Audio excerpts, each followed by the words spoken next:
Molt bé, ara que ja teniu el document compartit, anem a crear el poema. Per fer el poema he posat un exemple d'uns alumnes que ho van fer l'any passat. Veieu?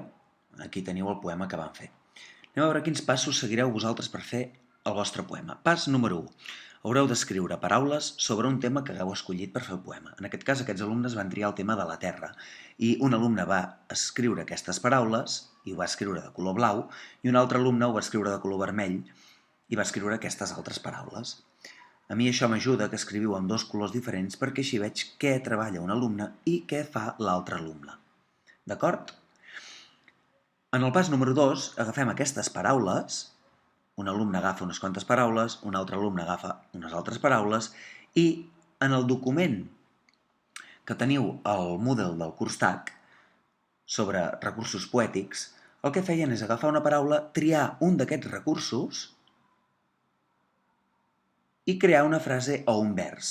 D'acord? Per exemple, hi ha un alumne que ha creat una comparació. Fixeu-vos. El bosc, amb arbres alts com la Torre Eiffel, tapen les muntanyes. I ha posat aquí, comparació. Això vol dir que aquest alumne ha fet un punt, perquè ha utilitzat una comparació. D'acord? També, després, per exemple, han triat una rima. Anem a veure aquesta rima d'aquí. Els fòssils són tan antics, igual que són de bonics. Antics i bonics rimen. Si anem aquí al curs, al PDF, veureu que a la rima, està per aquí, aviam, anem a buscar-la, els hi ha donat 2 punts. Veieu com l'exemple, dins del cau foradat s'hi amaga un ratpenat. Foradat i ratpenat rimen. I aquí ells han triat que rimin antics i bonics. Així han anat fent amb totes les paraules que havien escrit. I continuen mantenint els colors. Hi ha un nen que ha fet un treball amb el color blau i ha fet aquests versos de color blau. I l'altre alumne ha fet aquests versos de color vermell. Evidentment poden triar les paraules que vulguin, d'acord? Finalment, què han fet? En el pas número 3, el que hem fet és muntar el poema. El que feien era seleccionar el vers, veieu com estic fent jo ara? No tot, sinó només el vers. Evidentment no triaven la rima o comparació. Triaven el vers, feien Ctrl+C per copiar-lo, venien aquí i l'enganxaven amb Ctrl+V. D'acord? I així anaven ordenant els versos, després n'enganxaven una aquí sota, o n'enganxaven una a dalt, etc etc. D'acord? Quan tenien tots els versos enganxats, formaven un poema amb la feina que havien fet anteriorment. Aquest poema que veieu aquí ara de color negre és la suma de tots aquests versos vermells i blaus ordenats. També és possible que hagin afegit alguna paraula o inclús alguna frase perquè el poema s'acabi d'entendre. Després han triat una lletra que els ha agradat, un color que els ha agradat i l'han posat al mig. Recordeu que si seleccionen totes les frases poden triar com presentar el poema, d'acord? Finalment, el que hem fet és agafar una imatge.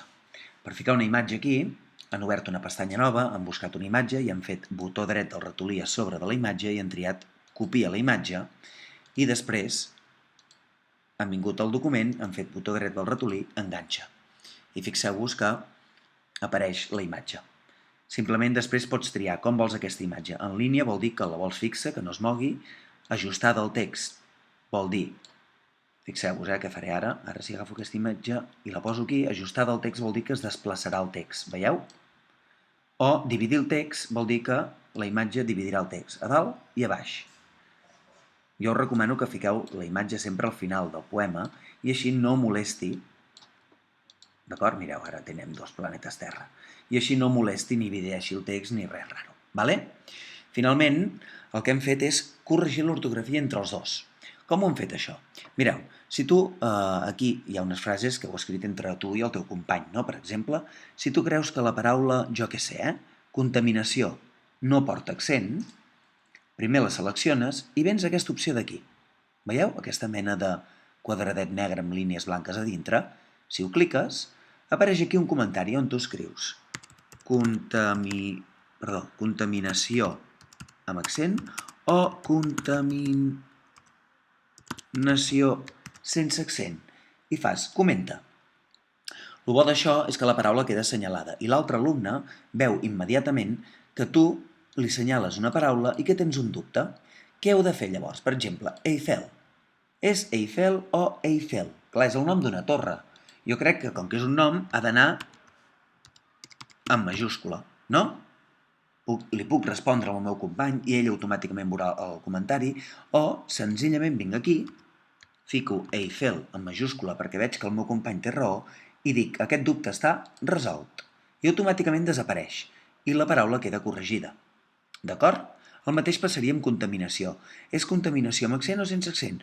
No, jo crec que és amb accent, per tant ho hem fet bé. Per tant, resolt. I desapareix el dubte. Ho enteneu? Així podeu anar creant tants comentaris com vulgueu i anar corregint l'ortografia.